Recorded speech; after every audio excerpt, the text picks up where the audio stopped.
We want you to stay safe this 4th of July. Emily Deem is live in Appleton with some summer fire safety tips. Hi, Em. Hey, good morning, Rachel and Pete. Hi, everybody. Maybe you want to have a little fire in your backyard for the 4th of July or even in the summer months, but you want to make sure to stay safe. So many municipalities have codes and regulations that you need to follow if you want to do that. Brian Knowles here with me this morning, fire inspector and investigator for the Appleton Fire Department. And Brian, in the city of Appleton, you have that start with a permit if you want to do anything. And why is that? That is correct. We got a permit process, and there's a couple of reasons for that permit. One is it gives us the opportunity as an inspector to come out and make sure that it's safe, code compliant.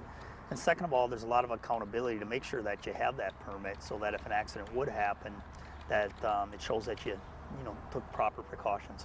Let's start with this above ground fireplace that we have here, and tell me what this homeowner had to do to make sure it followed your code and regulations. Yeah, this is a great example. This would be considered for us an above ground appliance.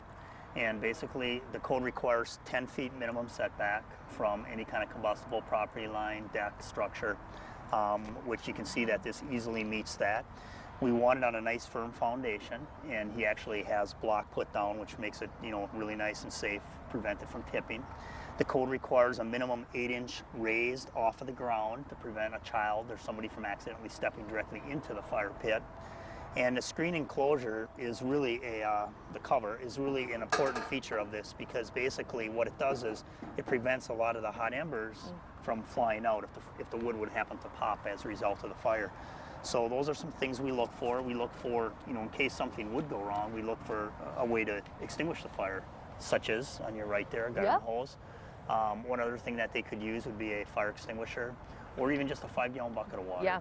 But we went online this year with the permit process to make it a little bit more convenient for the citizens of the city of Appleton.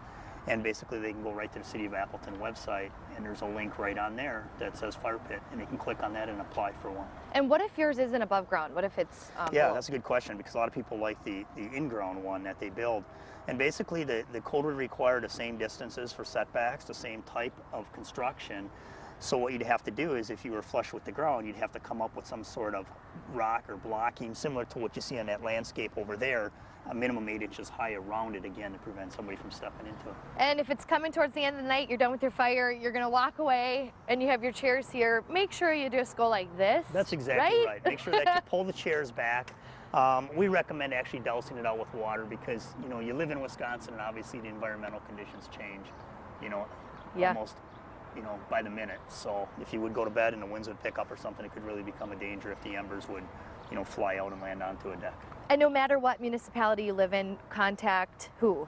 Absolutely. And no matter where you live, contact the local fire department and find out what they have for their own permit process. Okay, awesome. Brian, thank you so much for the tips. We really appreciate it. Well, right after this, we're actually going to head to Fire Station 1 in Appleton, because we're going to talk to you about some illegal fireworks and some legal ones that you'll want to know to celebrate the 4th of July. We just want to keep you safe. We'll send it back to you for now.